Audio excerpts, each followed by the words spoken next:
Bonjour, bonjour. Merci Édouard Launay de venir nous parler de spiritisme et de création, d'hallucination et d'imagination créative, à partir notamment de Victor Hugo, que tu connais particulièrement bien, mais d'autres sujets aussi. Édouard est un fidèle de nos rendez-vous du mardi matin, je le remercie pour ça aussi. Vous trouverez sur notre site les podcasts de récentes interventions sur son dernier livre, Sorbonne-Plage, et puis sur les îles comme foyer d'utopie. Il avait écrit un livre formidable qui s'appelle Le Seigneur des îles, que je vous recommande. Sorbonne-Plage aussi, tout ça chez Stock. Et puis d'autres livres au Seuil. En fait, Édouard était journaliste à Libération pendant longtemps. Et puis aujourd'hui, il a créé un site qui s'appelle délibéré.fr, que je vous recommande aussi, qui est un site de parti pris et de coup de cœur et d'analyse et de partage sur différents aspects de la vie, de l'esprit et de la culture en France et ailleurs. Voilà. Merci, Édouard. Merci. Bonjour. Je vais vous parler de deux grands mystères aujourd'hui qui sont l'un, la création artistique, mystère s'il en est, puisqu'on ne sait pas comment ça vient, comment des œuvres majeures peuvent être créées, et l'autre mystère, c'est le spiritisme, la communication avec les esprits. À l'intersection des deux, il y a un truc qui s'appelle l'art médiumnique, c'est-à-dire la création par des gens d'œuvres dont ils ne se reconnaissent pas les auteurs, disant, prétendant que ce sont des esprits qui leur ont communiqué ces œuvres et donc dont ils ne sont pas les auteurs. Voilà, donc on est à l'intersection de deux grands mystères. Alors les esprits, on y croit, on n'y croit pas. Personnellement, moi, j'y crois pas. Mais chacun est libre de penser ce qu'il veut. Et de toute façon, ça n'a strictement aucune importance dans le cadre de ce que je vais vous dire aujourd'hui, puisque ce qui nous intéresse, c'est le résultat. C'est pas tellement si c'est une supercherie, ou autre chose, on ne sait pas. Toujours est-il qu'il y a beaucoup de cas de création de médiums, qu'ils soient artistes ou pas. Ils sont des créations qui peuvent être des romans, des sculptures, des peintures, de la poésie, des vêtements. Je vous donne tout de suite un exemple. Alors c'est plutôt rare, mais ça existait. Ça, c'est une robe qui est au musée d'art brut de Lausanne, qui a été créée par une femme qui s'appelait Madge Gill, qui était une Anglaise issue d'un foyer très populaire et qui tout d'un coup s'est mise à créer surtout des dessins. Elle faisait ça la nuit à la lueur d'une bougie, prétendant qu'elle était habitée par un esprit qu'elle appelait My Inner Rest. My Inner Rest. M-Y-I-2-N-E-R, Rest. Gill, G-I-2-L.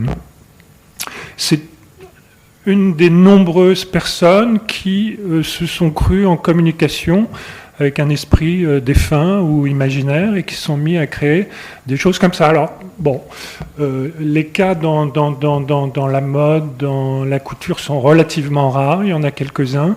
La plupart, c'est plutôt des arts graphiques, voire de la sculpture.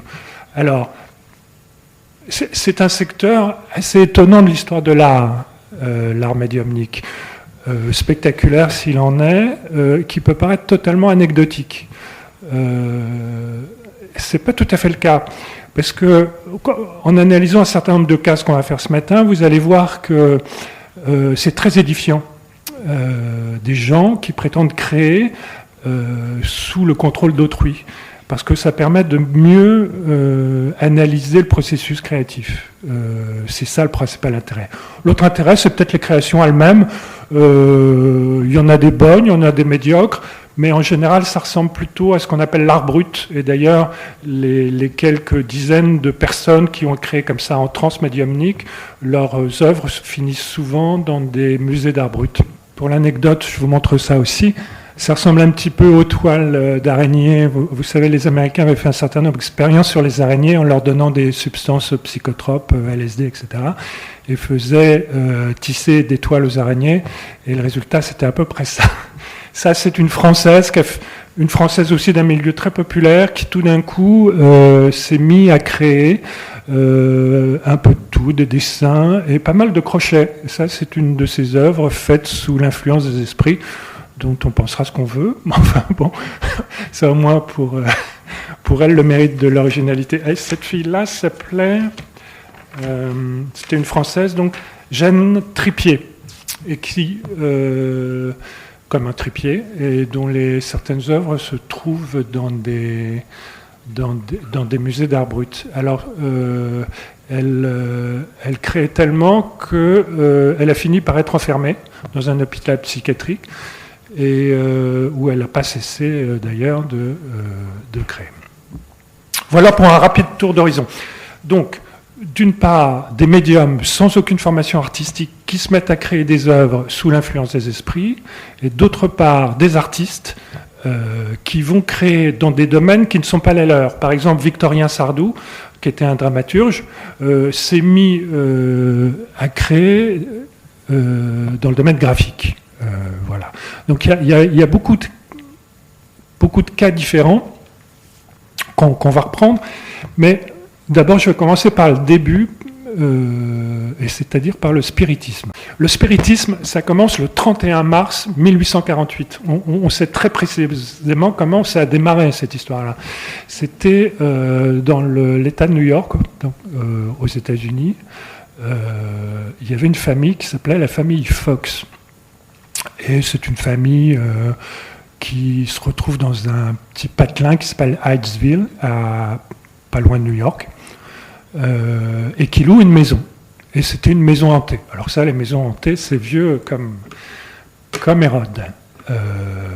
Mais la nouveauté dans cette maison, c'est qu'il y a 2 petites filles dans la famille, dans cette famille Fox, qui vont réussir à communiquer, disent-ils, avec les esprits via des coups frappés. C'est-à-dire, elles frappent des coups et les esprits répondent d'autres coups. Et pour la première fois, on croyait aux fantômes, certains croyaient aux fantômes, aux esprits, etc. Mais pour la première fois, le 31 mars 1948, s'établit une communication via une procédure qui n'était pas une table tournante à l'époque, mais via des coups frappés.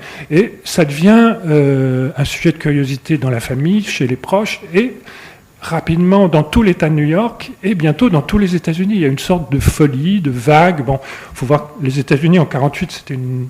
Enfin, c'était pas encore ce que c'était, mais il y avait une sorte de folie, à la fois religieuse, créative, etc. Et ce genre de phénomène suscitait des enthousiasmes énormes. Et en quelques mois, puis en quelques années, cette histoire de la famille Fox est devenue quelque chose d'absolument incroyable, d'autant que ça ne se produisait pas seulement dans la maison hantée, mais que les filles Fox avaient trouvé un moyen de rendre le dispositif portable, finalement, à travers des tables. On n'était pas obligé d'être dans la maison hantée, mais tout d'un coup, à travers la table qui bougeait, qui tapait, on pouvait communiquer avec les esprits. Et à partir de 1852, le spiritisme, qu'on appelait pas spiritisme à l'époque, et on appelait ça spiritualisme, est devenu une folie mondiale. D'abord les États-Unis jusqu'en 1852. Là, on met au point des pratiques à travers les tables qui les rendent beaucoup plus démocratiques, si je puis dire. Pas besoin d'avoir une maison hantée sous la main. Et en 1852, c'est l'explosion, mais qu'on a du mal à imaginer aujourd'hui.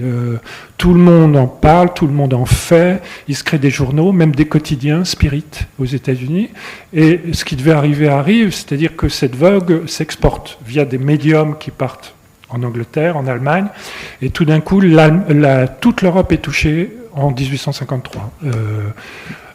Tout le monde fait tourner des tables. Alors en France, ça arrive par l'Allemagne plus que par l'Angleterre.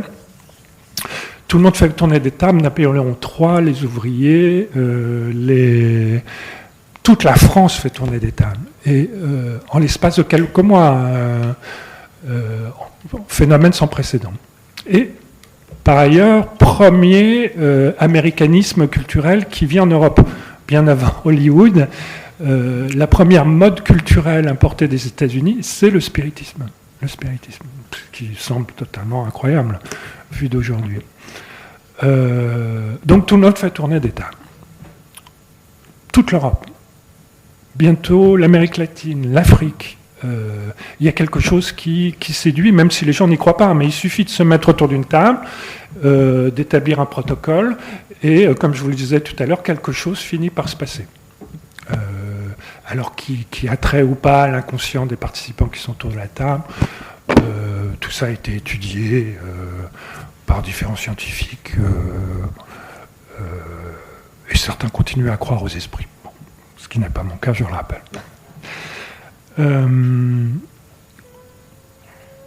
Et là, il va se passer quelque chose d'important dans le sujet d'aujourd'hui, qui est l'art médiumnique, c'est que Victor Hugo va rentrer en scène. Je ne sais pas si vous savez qu'Hugo a fait tourner, enfin, s'est intéressé au spiritisme pendant 2-3 ans. Et il a été le premier à en tirer des productions culturelles. Enfin, pas lui. Des productions culturelles se sont faites à travers la table. Alors, Victor Hugo, c'est qui? Victor Hugo, vous le connaissez, poète, plutôt à droite politiquement, qui peu à peu va passer à gauche, surtout en 1848. Qui va soutenir Louis Bonaparte à la première élection présidentielle. La première élection présidentielle française, c'était en 1848. Et Hugo, qui était un fervent napoléonien, va soutenir le neveu. Et il va s'en repentir parce que le neveu, quelques années plus tard, en décembre 1851, fait un coup d'État et de président de la République devient dictateur, avec un régime plus ou moins policier. Et là, Victor Hugo, qui était en train de passer de la droite royaliste vers la gauche, va franchement vers l'extrême gauche, descend dans la rue, est une figure de proue de l'opposition à Louis Bonaparte devenu Napoléon III, et est contraint de s'exiler, de quitter la France, parce que ça commence à chauffer pour son matricule. Il part à Bruxelles pendant quelques mois, et puis Bruxelles, à son tour, l'expulse, et il se retrouve à Jersey, île anglo-normande, pas très éloignée des côtes françaises. Et là, il s'emmerde, le pauvre Hugo, tout d'un coup coupé de la vie littéraire, la vie politique, la vie intellectuelle française, s'embête, jusqu'au jour où une fille qui s'appelle Delphine de Girardin, qui était la femme d'Émile de Girardin, qui était un journaliste très connu dans la France du Second Empire, et une amie de Victor Hugo, arrive à Jersey et dit à la famille Hugo: vous ne savez pas ce qui se passe en France, mais il y a un truc formidable qui est arrivé, ce sont les tables tournantes, ou les tables dansantes, etc. Tout Paris s'y adonne, alors pourquoi pas vous? Essayons, trouver un guéridon, on va s'y mettre. Hugo n'était pas particulièrement convaincu par ce genre de choses, mais la famille Hugo trouve un guéridon, et et en 1853, il me semble que c'est septembre 1853, les séances commencent dans la maison d'Hugo, qui s'appelle Marine Terrasse. Voilà. Grande maison blanche, voilà. Et ces séances de spiritisme ne donnent absolument rien, quoi. Ça marche pas. Jusqu'au jour où, tout d'un coup, un esprit se manifeste à travers la table. Se manifeste comment? Le protocole chez les Hugo, comme dans beaucoup de séances comme ça, c'était les esprits dictent des messages en tapant des coups avec le pied de table. Une lettre pour A, 2 lettres pour B, 3 lettres pour C, etc. Donc, traduire un mot pouvait prendre pas mal de temps, parce que chaque lettre devait être traduite en nombre de coups. Et cet esprit qui se manifeste, c'est Léopoldine Hugo, c'est-à-dire la fille aînée de Victor Hugo, qui était morte plusieurs années auparavant dans une noyade à Villequier, dans la Seine. Je ne sais pas si vous connaissez cet épisode, mais pour Victor Hugo, c'était à la fois un drame et une sorte de pierre de touche qui lui a fait créer beaucoup de sa poésie. Et là, tout d'un coup, la nuit, dans cette maison de Jersey, avec autour de la table sa famille, Delphine de Girardin, plus quelques proches, tout d'un coup, c'est l'esprit de sa fille morte en 1843, me semble-t-il, qui vient s'exprimer. Alors là, de deux choses l'une. Ou bien c'est une supercherie, et elle est franchement de mauvais goût face à un père et une mère qui vivent toujours dans le deuil de leur fille, ou alors l'esprit doit renoncer et se contraindre à croire qu'effectivement la fille défunte est là. Et la famille Hugo hésite, mais il y a un vrai dialogue qui s'engage entre les gens qui sont autour de la table et l'esprit de Léopoldine, ce qui fait que peu à peu, tous les gens qui sont présents sont convaincus, y compris Victor Hugo. Et ces séances de spiritisme ont duré 2 ans. 2 ans quasiment chaque jour, souvent la nuit jusqu'à 3h, 4h, 5h du matin, 6h parfois. Et viendront s'exprimer à la table des esprits aussi différents que celui de Jésus-Christ, Mahomet, Shakespeare, Dante, en gros tous les génies de l'histoire viennent s'exprimer, les dieux, et la famille Hugo prend en note ces dialogues entre eux et les esprits jour après jour. Il se passe un truc absolument fascinant dans l'histoire culturelle et dans l'histoire de la littérature. C'est qu'un grand écrivain, un grand poète comme Victor Hugo assiste à une création de texte dont il dit ne pas être l'auteur. Et d'ailleurs, il participe de loin, on s'y fait que prendre en note. Il paraît que le médium de la bande, c'était Charles Hugo, c'est-à-dire son fils, un de ses fils. Mais toujours est-il qu'il va se passer pendant 2 ans quelque chose d'absolument incroyable, au point que Hugo va finir par croire que les esprits sont en train de lui dicter la Bible d'une nouvelle religion. Une religion qui engloberait l'islam, le christianisme. Il se demande, suis-je poète ou prophète ? Il l'écrit. Est-ce que mon rôle sur Terre est d'être poète ou d'être le prophète de cette nouvelle religion ? C'est-à-dire qu'il est vraiment sur un fil très ténu de la folie pendant 2 ans. Alors, pour vous donner un exemple, voilà le genre de compte-rendu de séance des tables. Là, je crois que c'est de la main de Victor Hugo lui-même. Et donc, la famille Hugo est en communication la nuit avec un esprit qui leur dicte des alexandrins. Rien de moins chez Victor Hugo.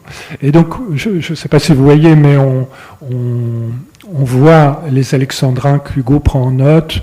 La mort ne vole pas leurs fleurons aux couronnes, la mort n'est pas un vol de l'immortalité, etc. Ce ne sont pas des très bons alexandrins, ça peut ressembler à du Victor Hugo de loin, mais ça n'en est pas. Mais ce qui est tout à fait étonnant, c'est qu'il y a un dialogue. Par moment, on voit Victor Hugo qui interroge l'esprit en lui disant « T'es sûr, tu veux mettre immortalité là, tu ne penses pas qu'il faudrait mettre tellement... » En fait, c'est un processus interactif, et donc l'esprit qui dicte son truc rectifie en fonction des observations d'Hugo, reprend, et parfois ce sont des entreprises qui durent un mois, comme ça, à coup de pied de table, avec, donc ça prend un temps fou. Mais il se passe quelque chose de tout à fait étonnant, c'est qu'on voit un processus de création littéraire, pas par pas, sous forme d'un dialogue entre une table et Victor Hugo, ce qui est quand même assez hallucinant. Voilà, et ça dure 2 ans, il y en a le compte-rendu des tables, c'est-à-dire ce qui a été pris en note pendant que les esprits parlaient, est paru en folio récemment, il y a 3-4 ans, je vous incite à le lire, parce que c'est tout à fait stupéfiant, quoi. Alors il y a des séances tout à fait ratées, il y a des séances tout à fait étonnantes, surtout celles où Hugo parle à ses esprits quand il est convaincu qu'il est en train de dicter, donc, enfin d'écrire l'étape d'une nouvelle religion. On n'a jamais eu le fin mot de cette histoire. Victor Hugo lui-même n'était pas très enclin à faire de la publicité à cette histoire-là. D'abord parce qu'en exil, il était un peu la figure du proue du combat républicain. Il avait dit « Moi, je ne rentrerai pas en France tant que Napoléon III sera au pouvoir ». Il a dit « Quand la liberté rentrera, je rentrerai ». Et donc, ces séances spirites, il avait peur que ça, comment dire, affaiblisse un petit peu son combat pour la République, quoi. Il y avait un côté pas sérieux, quand bien même toute la France faisait tourner les tables, il y avait quelque chose qui le gênait. Et de fait, les comptes rendus des tables, d'abord ne figurent pas dans l'inventaire de sa succession, elles ont été mises de côté. Et les livres des tables, il y en a 4, ne sont sortis des tiroirs qu'en 1923, donc publiés très tardivement. Il y en a certains qui ont disparu. Il y a eu beaucoup d'analyses qui ont été faites là-dessus, d'où venaient ces textes. On est à peu près sûr que ce n'est pas Hugo qui les dictait, puisque la table continuait à parler en son absence. Des fois dictait des poèmes qu'Hugo avait écrits la veille, mais que personne ne connaissait. Enfin, il y a beaucoup de choses troublantes. Toujours est-il que jamais Hugo n'a utilisé ce matériau dans ses textes. Il s'en est inspiré de manière très lointaine, notamment dans un recueil de poésie qui s'appelle Les Contemplations, mais il a toujours un rapport distant par rapport à ses créations dictées par les esprits, et il a bien fait, parce que franchement, ils ne sont pas d'une grande qualité. Voilà, donc ça a été la première production, le premier exemple d'art médiumnique, et un des plus spectaculaires. La table aussi a composé un peu de musique, a fait des dessins qui se trouvent également dans les livres des tables. Voilà. Tout ça s'est interrompu en 1855, si mes souvenirs sont bons, officiellement parce qu'un des participants aux séances des tables est devenu fou, il a fallu l'interner, et les séances de tables tournantes chez les Hugo sont interrompues immédiatement. Il est plus probable que ça s'est arrêté parce que finalement, au bout de 2 ans, la famille Hugo a fait un peu le tour de ce que était possible de tirer des tables. Ça se répétait, c'était pas toujours follement intéressant, et je pense qu'ils ont fini par se lasser. Par ailleurs, Hugo, qui gardait un activisme politique important, a fini par se faire expulser de Jersey pour Guernesey en 1855, me semble-t-il. Et donc il s'est installé pour la suite de son exil à Guernesey, à Saint-Pierre-Port, dans une très belle maison qui s'appelle Hauteville House, qui existe encore, qui est restée dans son jus. Et là, bizarrement, toutes les séances, les séances de table tournante, de table parlante se sont interrompues complètement, et Hugo n'a jamais recommencé ça, ni sa famille. Voilà. Et Hugo était assez discret sur cet épisode, qui l'a toujours un petit peu troublé, et il n'a jamais été très au clair là-dessus. Et tout ce qui nous en reste aujourd'hui, c'est donc les livres des tables. Ouais. Oui, absolument. Oui, c'est ça qui est étonnant, c'est que la table dictait, je ne sais pas, la mort, M, donc ça va être X coups, puis O, X coups, etc. Alors simplement, on finit par interpréter un moment dans le processus de dictée des tables. Les participants lui disaient « tu veux dire tel mot ?» et la table répondait oui ou non en tapant 1 ou 2 coups. Voilà. Ils ont fait des essais aussi en fixant un stylo, enfin un crayon, à un des pieds de la table pour essayer de la faire écrire, mais ça donnait des résultats très, très médiocres. Donc si l'art médiumnique, en gros, commence au milieu du 19e siècle, ça s'est poursuivi assez longtemps, et ça se poursuit toujours aujourd'hui. Au Brésil, il y a un type qui s'appelle Gasparetto, qui a une émission de télévision à ses côtés, où c'est un type qui n'a pas de formation artistique, mais qui, en état de transe médiumnique, arrive à dessiner comme des artistes disparus.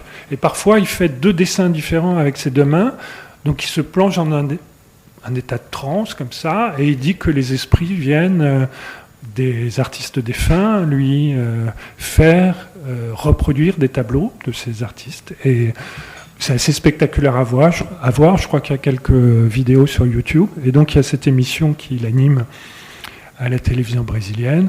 Donc c'est un écho contemporain des artistes médiums 19e siècle. Voilà. Par ailleurs, le spiritisme est au Brésil. Enfin, disons que le Brésil est un des derniers pays où le spiritisme est toujours très très en vogue, pour plein de raisons culturelles, candomblé, etc. Enfin, il y a une longue tradition de communication avec les esprits au Brésil. Alors, je vous parlais tout à l'heure de cette femme qui a fait cette Anglaise, Madge Gill, là, qui a fait cette robe. Elle a fait d'autres choses dans le genre. Elle a fait cette robe aussi, alors je ne sais pas ce qu'on peut en penser. La caractéristique de ces créations, c'est on le voit peut-être mal sur cette image, mais il y a des visages qui apparaissent par-ci par-là.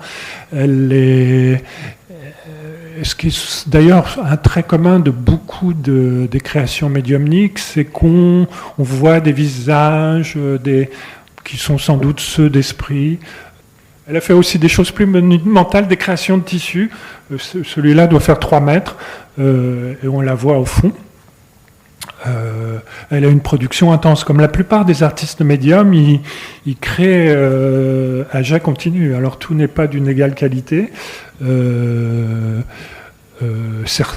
y a des supercheries, il y a des fous, des fois ça relève de la psychopathologie, et puis il y a des cas de gens qui ont créé, qui ont été étudiés par des scientifiques longuement, sur plusieurs années, parce que ces cas intriguaient, et certains cas semblaient ne relever ni de la folie, ni de la supercherie.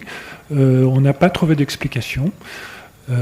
Si ce n'est que via cette transe spirit, il y avait une sorte d'inconscient qui s'exprimait. Et c'est là que l'art médiumnique est intéressant, c'est-à-dire que la création demande un minimum de désinhibition, ça c'est évident, et d'échapper à des conditionnements. Il faut se sortir de ça. Et il y a plusieurs moyens de faire ça. Un des moyens, c'est l'hypnose. Il y a pas mal de créateurs qui créent sous hypnose, même des chorégraphes, des musiciens. L'abbaye de Royaumont, il y a quelques mois, avait fait une expérience comme ça, une journée de visite, de concerts et de spectacles sous hypnose, à la fois les créateurs et les visiteurs. On avait été amenés dans cette abbaye, induit dans un état de semi-hypnose, et on avait passé la journée comme ça à se balader, à voir des spectacles. Bon, ça a plus ou moins agi sur les spectateurs, mais le fait est que le résultat était vraiment singulier, quoi. Surtout que le cadre de l'abbaye de Royaumont est formidable. Donc il y a l'hypnose, il y a les drogues aussi, les psychotropes. Là, qui est un épisode de l'histoire de l'art qui est quand même beaucoup plus documenté. Blanchot, Charlie Parker, Baudelaire. Bref, il y a beaucoup de moyens, pas toujours recommandables d'ailleurs, de se sortir de cet état d'inhibition ou de surconscience pour laisser agir quelque chose qui n'est pas directement son conscient. Et donc, le spiritisme est un de ces moyens. C'est en ça que c'est intéressant, parce que lui laisse des traces, comment dire, tangibles, documentables, étudiables, y compris par les scientifiques. Et quand bien même ces productions ne sont pas toujours passionnantes. Alors je vais vous montrer un certain nombre d'exemples. Ça, c'est un dessin de Victorien Sardou. Victorien Sardou, c'était un dramaturge qui a eu des débuts difficiles, mais qui est devenu quelqu'un d'assez comment dire, célèbre. Et lui, comme beaucoup d'autres, il a cédé à cette mode des tables tournantes, et il s'est mis à dessiner, alors qu'il n'avait jamais dessiné. Alors, ce sont souvent cette création médiumnique baigne dans une sorte de mythologie où on imagine que Mozart a une maison sur Jupiter, tel autre créateur sur... Bref, il y a tout l'imaginaire du temps, et l'astronomie au début du XXe siècle était extrêmement une science qui avançait vite, et donc tout ça s'interpénètre, les résultats de la science, la croyance aux esprits, etc. Et donc Victorien Sardou a commencé à faire des dessins de choses qui, prétendait-il, se passaient sur Mars ou sur Jupiter. Voilà un des résultats qui s'apparente plutôt à l'art brut, de toute évidence. Alors, certains dessins sont dans des collections privées, et d'autres sont dans une collection qui s'appelle ABCD à Montreuil. Mais je ne sais pas du tout ce que c'est, je pense que c'est une collection d'art brut. Mais ce que je vous montre là, c'est dans une collection privée. Troisième dessin, toujours de Victorien Sardou. Alors ça, je vais vous donner la légende. C'est la maison de Zoroastre. Alors, voilà. Je vous laisse apprécier la qualité de ce dessin. Bon, qui n'est pas indigne pour quelqu'un qui ne savait pas dessiner. dans la mesure où ce sont des gens souvent sans éducation artistique dans le domaine où ils créent, on retrouve beaucoup de points communs avec Facteur Cheval ou d'autres qui eux aussi étaient dans un processus de création, qui relevait pour eux d'une sorte de fascination, quoi. Il y a une exposition sur ce thème, médium et création artistique, qui a eu lieu à la Maison Victor Hugo il y a 4 ans environ. C'est une des rares qui a été faite. Alors pourquoi la Maison Victor Hugo? Parce que, évidemment, les séances spirites de Jersey ont fourni à l'exposition l'essentiel de sa matière, mais ils sont ouverts sur d'autres créations. Alors il n'y avait pas tout, mais il y avait une grande partie des choses qui se sont faites et qui sont actuellement disponibles dans les musées d'art brut. Alors ça c'est mieux documenté. C'est un type qui s'appelait Gustave Le Goharan de Tromelin, né en 1850, mort en 1920, comte de Tromelin, qui a déclaré subitement être en communication avec des esprits. Et il a développé un art qui s'appelait un art occulte, qui était fait en semi-transmédiumnique, c'est-à-dire qu'il était plus ou moins conscient, mais il affirmait qu'il dessinait des personnages dont les images lui venaient des esprits. Voilà, c'est plutôt figuratif. Autre exemple d'un certain Gruzewski, dont je ne sais pas grand-chose, mais qui donne une autre idée de ce qu'on peut dessiner. Alors là, c'est beaucoup plus... Oui, ça a trait à l'occulte, des dessins qui ne sont pas nécessairement de grande qualité, mais enfin qui ont une valeur documentaire. Alors, tout ce que je vous montre là sont des gens qui n'avaient pas de compétences graphiques particulières et qui sont mis, disent-ils, à créer sous l'influence des esprits. En même temps, ce ne sont pas des techniques extrêmement compliquées qu'ils mettent en œuvre, hein, c'est sûr.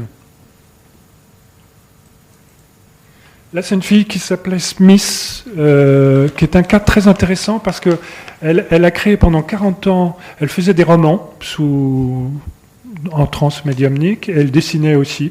Ça, je crois que c'est titré Une lampe martienne, où on sent quand même l'influence culturelle, l'influence graphique de son temps, c'est début 20e. Alors après, il y a des choses beaucoup plus étonnantes. Là, on sort du domaine graphique pour rentrer dans le domaine de la production de matière psychique, si on peut dire. Là, c'est une femme qui s'appelle Marthe Béraud, qui est morte en 1968, donc il n'y a pas si longtemps. Et elle, sa particularité, c'est qu'en état de transe, elle commençait à expurger une sorte de matière de sa bouche qui sortait comme ça, et qui s'auto-organisait après. Ça sortait de sa bouche et ça s'organisait un peu comme un matériau à mémoire de forme. Cas très intéressant qui a été étudié par beaucoup de scientifiques. Certains ont détecté des supercheries, d'autres n'en ont pas vu. Alors, par exemple, ce que ça donne, alors elle opérait nue avec les scientifiques parce pour qu'il n'y ait aucun trucage, rien du tout, on la mettait nue, etc. Et ça commençait à sortir de sa bouche, cette matière. On avait vérifié avant qu'il n'y avait rien quand même dans la bouche. Et puis ça s'organisait, comme ceci par exemple. Alors on ne va pas faire un soutien-gorge avec ça, mais on voit quand même qu'il y a une sorte d'auto-organisation de cette matière. C'est tout à fait étonnant. Ça, c'est issu d'une séance qui a eu lieu en 1913. Donc cette femme, Marthe Béraud, était soumise à un protocole sévère, entièrement dévêtue, subissant un examen corporel, parfois emmaillotée dans un double filet, introduite dans un cabinet totalement contrôlé, protégée de la lumière par un rideau noir, mais les mains tenues par les observateurs, placés devant. La lumière rouge leur permettait à la fois de voir, de rédiger les procès-verbaux de l'expérience et de maintenir ouverts les objectifs des appareils photographiques pour prendre des clichés au déclenchement de l'éclair de magnésium. Alors ça, c'est ce qu'on appelle de l'ectoplasmie, c'est-à-dire la production de matière en état de transe. Alors, elle s'est prêtée donc à pas mal d'expériences, notamment des médecins, des savants allemands, qui ont poursuivi leurs expériences pendant une douzaine d'années. Et ces expériences, les résultats ont été publiés après-guerre. Voilà. Donc, un des aspects les plus étonnants de l'art médiumnique. Ça se présentait comme de l'art. Il y avait une affirmation artistique ou c'était une expérience? Non, là en l'occurrence, il n'y a pas d'affirmation artistique, mais... ça fait un peu penser à Orlan. Il y a une création de matière, en tout cas. Alors, est-ce qu'on peut considérer ça comme une œuvre ou pas une œuvre? Je ne sais pas, mais en tout cas, il y a un processus de création. Donc c'est pour ça qu'en général, on classe ce type de production dans l'art médiumnique. Alors, un autre exemple.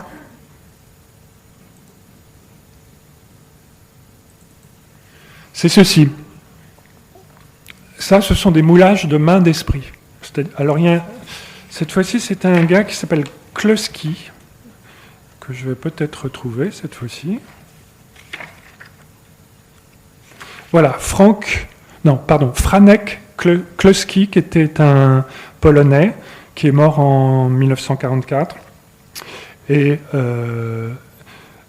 il faisait des expériences dans un état de semi-trance, de semi-conscience.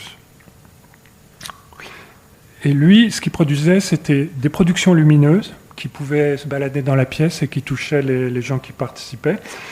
Et ces expériences les plus célèbres, il les a faites avec de la paraffine. Alors, je vous décris le processus. On place à 60 cm du médium, donc Kloski, dont les mains sont tenues à un récipient d'eau chaude où surnage une couche de paraffine fondue. Solliciter les esprits se matérialisent, ils plongent leurs membres, puis en se dématérialisant, abandonnent sur la table des gants de paraffine refroidis d'une ou de deux mains, d'un pied, d'une partie de visage. En y coulant du plâtre, on obtient ensuite un moulage unique, ce que vous voyez derrière moi.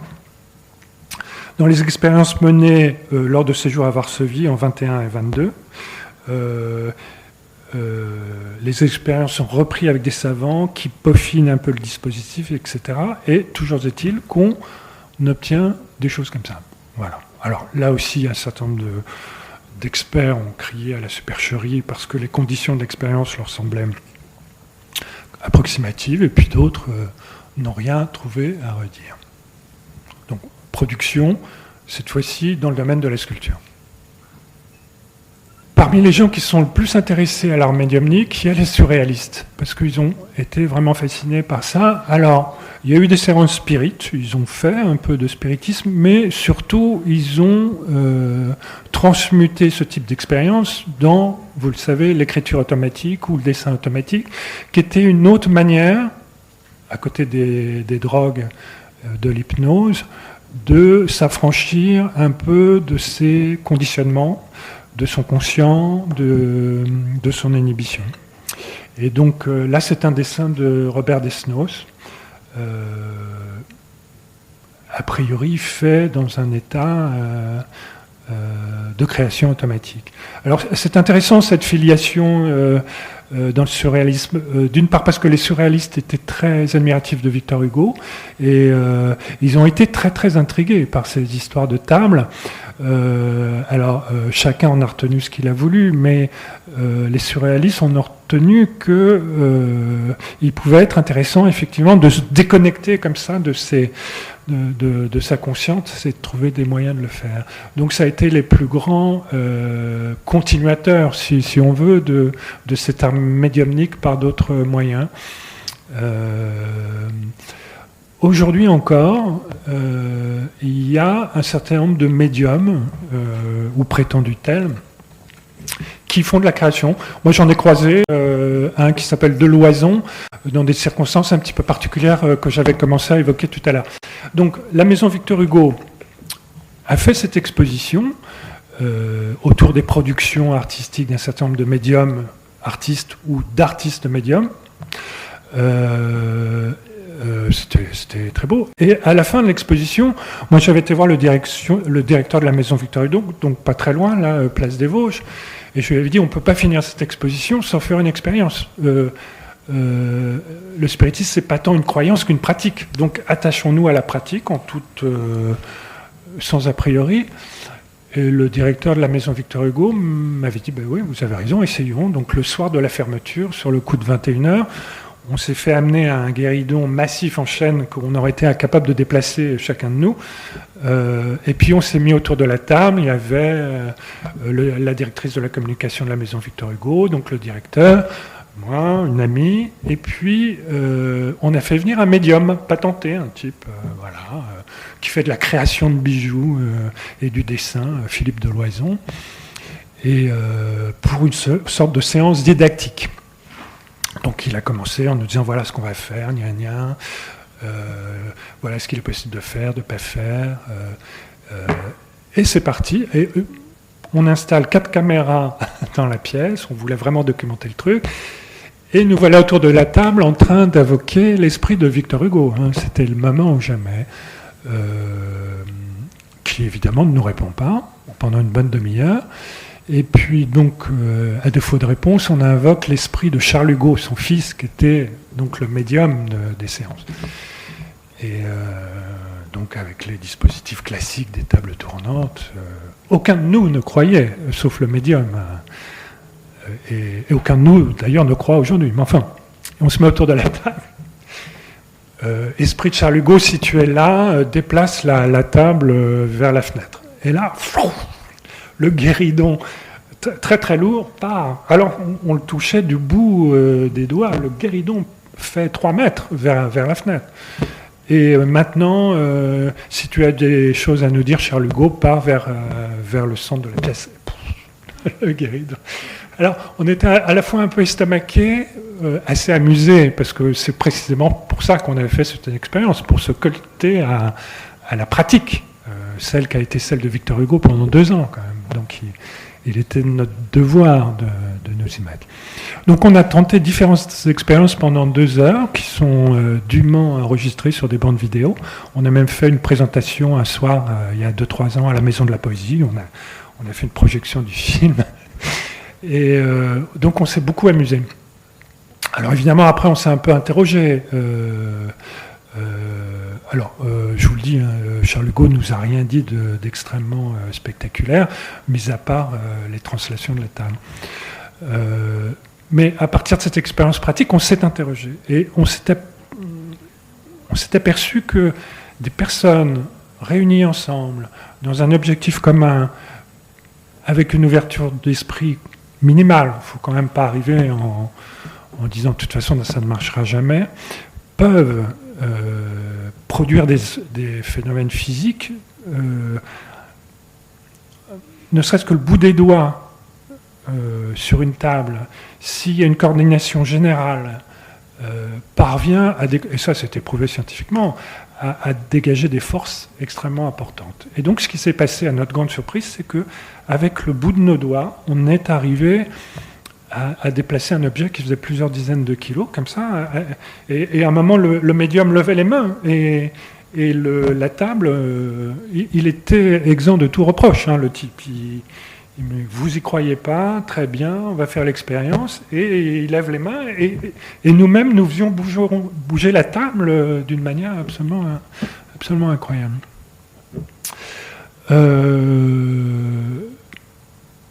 Voilà, en gros, ce que j'avais à vous dire, c'est-à-dire, pour résumer, il y a ce segment de l'histoire de l'art qui est fascinant, anecdotique certes, mais qu'il ne faut pas négliger, parce qu'il a laissé des preuves tangibles qu'on peut voir à travers la production de textes, à travers la production de sculptures, de romans, de robes, au musée d'art brut de Lausanne, sur lequel continuera de planer un mystère, ce qui rend ce secteur tout à fait séduisant, mais qui, pour les esprits les plus rationnels, ouvre des portes sur le processus créatif.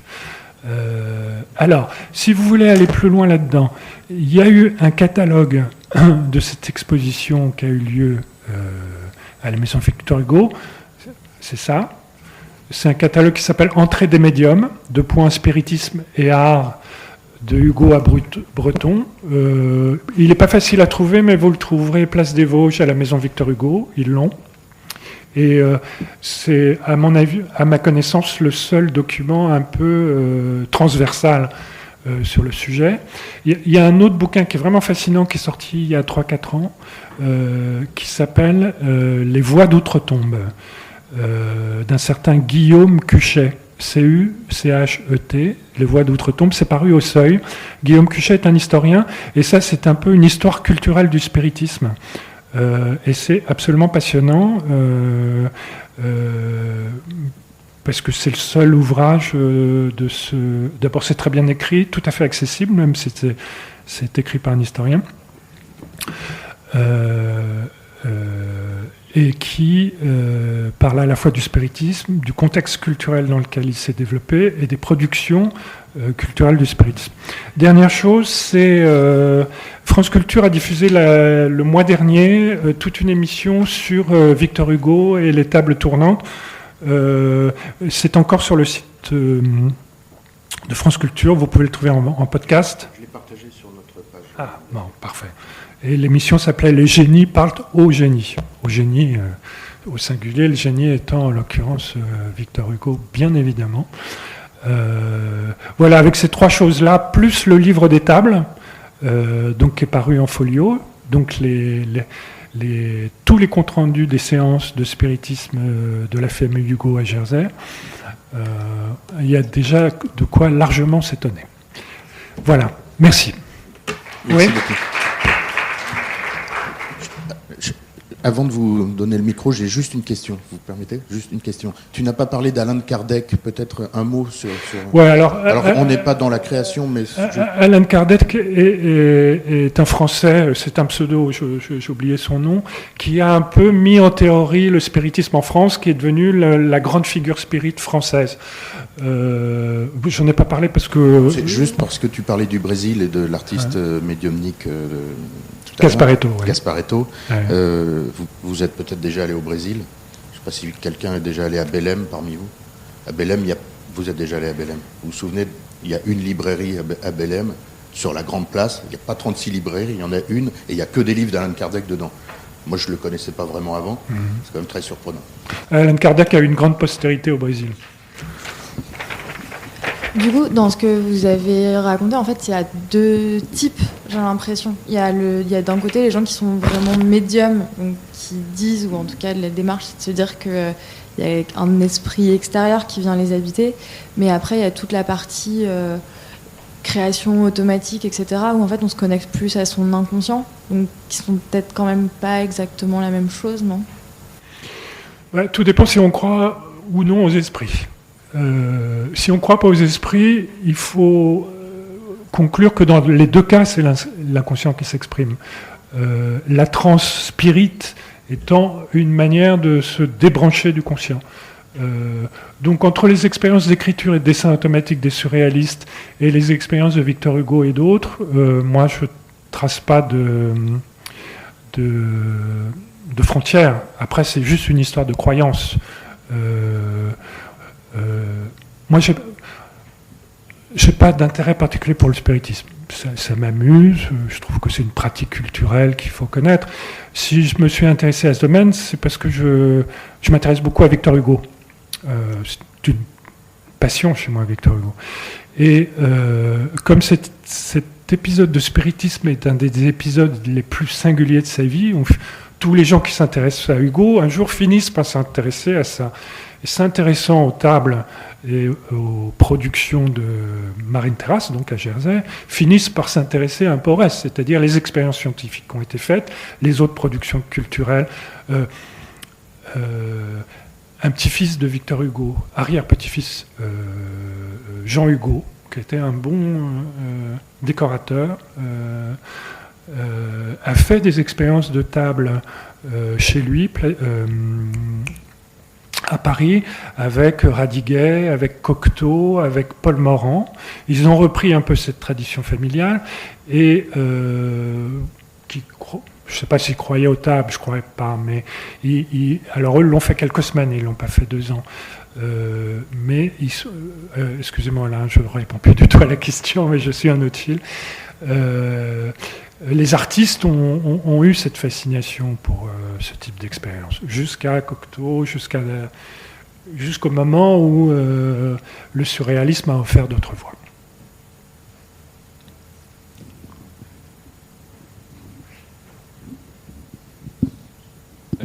Je voulais savoir quel lien vous faites ou faites pas d'ailleurs, entre spiritisme, sorcellerie et intuition. Enfin, comment ces trois thèmes se rapprochent ou ne se rapprochent pas? Quels seraient les... Je crois qu'ils n'ont aucun rapport. On a toujours cru aux esprits depuis des siècles. Le spiritisme, c'est une chose un petit peu particulière.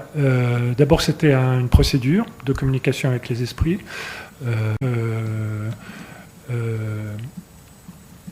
Quand le spiritisme est apparu, c'est un phénomène moderne, hein, le spiritisme, contrairement à la sorcellerie et à d'autres traditions de ce type. La religion était sur le déclin et la science était en train de progresser. Or, donc on tuait Dieu d'un côté et on commençait à avoir une démarche qu'on voulait totalement rationnelle, un peu dans le sillage de la philosophie des Lumières. Mais au XIXe siècle, la science, qu'est-ce qu'elle découvre? Le magnétisme, des ondes, bientôt des ondes invisibles. Et les avancées même de la science ont cet effet paradoxal de faire croire aux gens qu'il se passe des phénomènes absolument incroyables dont on n'avait pas conscience. Et si on arrive à communiquer de la TSF, de la télégraphie sans fil, pourquoi les esprits n'arriveraient pas à nous communiquer leur... C'est-à-dire que dans les avancées de la science sont arrivées de nouvelles croyances. Et le spiritisme en est l'exemple type, c'est-à-dire qu'on pouvait à la fois croire que c'était quelque chose de scientifique, on pouvait croire que c'était quelque chose qui avait de l'ordre du religieux, puisque Victor Hugo lui-même a cru que les esprits lui dictaient depuis le lointain passé l'étape d'une nouvelle religion.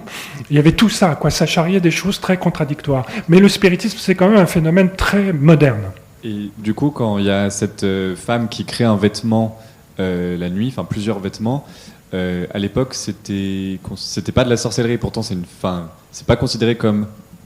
Parce que je sais pas, je pense quand je me dis une femme qui crée un vêtement la nuit de nulle part, quand on voit que au XVIe siècle ou XVIIe siècle, il y avait une chasse aux sorcières et on les tuait toutes, cette personne qui fait ci... Sauf que ça, c'est des créations, je crois, dans les années 50, 1950. Ah, 1900, on ne pourchassait peu les sorcières à cette époque-là. Ouais, okay. Pas mal d'exemples que je vous ai montrés sont des exemples relativement récents, en tout cas du XXe. Bonjour, moi j'avais plusieurs... la première c'est plus une remarque, mais je viens d'aller voir un film qui s'appelle Planétarium et qui est inspiré de l'histoire des sœurs Fox d'ailleurs, je crois. Enfin, très librement inspiré, mais... King, je crois. Peut-être, c'est les sœurs... c'est Kate et Margaret, donc je crois que c'était les sœurs Fox qui s'appelaient Kate et Margaret, mais à vérifier. Mm-hmm. Et voilà, si ça intéresse quelqu'un, c'est inspiré, et c'est intéressant de voir l'émulation du spiritisme derrière tout ça. Et ma question, c'était plus, quel est le lien qu'on fait avec la religion à ce moment-là? C'est-à-dire, comment la religion a perçu le spiritisme au moment où c'est devenu un phénomène énorme? Est-ce que ça a été banni totalement? Est-ce que c'était scandaleux comme plein de choses pour la religion? Ou alors ça a été accepté d'une certaine façon? Ça, c'est une question très complexe. Sur le spiritisme, il y a un autre film, c'était le film de Woody Allen dont j'ai oublié le nom. Peut-être vous en venez-vous. Enfin, il y a un film assez amusant de Woody Allen. Voilà, ouais, il me semble. Qui n'est pas un mauvais film d'ailleurs, non? Enfin, qui est plein de charme. La religion. Évidemment, comment dire? Bon, la religion catholique a vu arriver le spiritisme avec beaucoup d'effroi, en se disant, d'abord parce que c'était une concurrence, et que d'autre part, ces communications avec les esprits, qui finalement n'étaient pas tellement différentes de la communication avec les esprits saints, etc. Mais enfin bref, ça les inquiétait. Et de fait, l'Église catholique, notamment en France, a tout fait pour condamner le spiritisme au moment de son apparition, en 1853. Par contre, aux États-Unis, le milieu du XIXe siècle, il y a plein de sectes d'obédience protestante qui se développent et qui cherchent comme ça. Et il y a une conjonction naturelle qui se fait entre ces congrégations américaines et le spiritisme, dans la mesure où ils avaient en commun une chose, c'est la transe. D'ailleurs, que le spiritisme a en commun avec les rites vaudous, avec un certain nombre de choses, avec l'hypnose. Et la conviction que dans cette transe s'exprime quelque chose qui n'est pas l'inconscient, comme nous on le croit, en être rationnel, mais soit un esprit religieux, soit l'esprit de gens défunts.